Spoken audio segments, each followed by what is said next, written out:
Hey, y'all doing this Rob Barnum, BK, Preacher Man R&B, and this is another episode of Retro TV 91. This time I'm doing another episode of movie reviews. This time I review the Avengers, and what happens on this movie is Loki comes and takes the Tesseract, and Loki is working for this alien force that we don't find out who it is at the very beginning.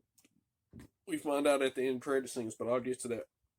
What happens is Loki comes down, he steals the Tesseract, he mind controls the professor from Thor and Hawkeye, and they're working on getting the Avengers riled up and button heads and against each other. And the way they do this is Loki has a plan to make the Hulk, Bruce Banner become the Hulk, and this big fight happen on the helicarrier.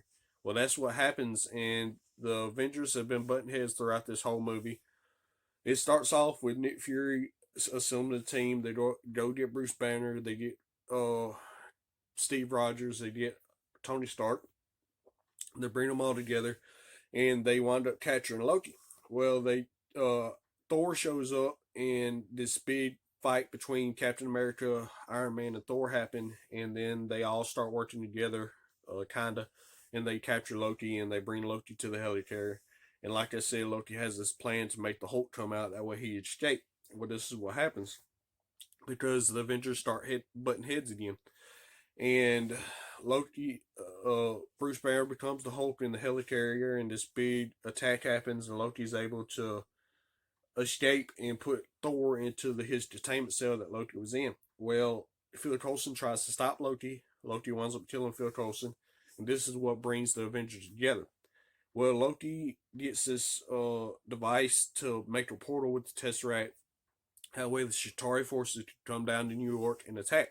Well, this is what happens, and the Avengers go up against the Chitauri forces.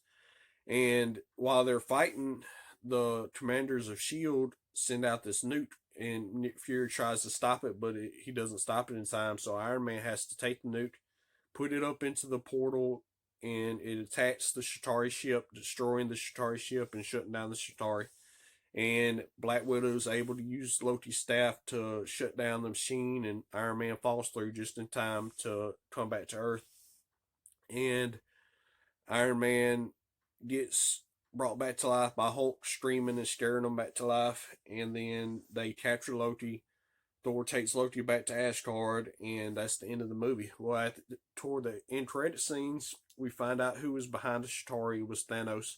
So we'll have to see what happens with that. Other than that, that's all that really happened. My question for y'all is, now that we know about Thanos, what's going to happen on that, and what's Thanos' plan? As always, this is Rob Burnham, aka Preacher Man R&B, signing out. Guys, dude, is awesome. It's been an episode of Richard TV 91. See you next time.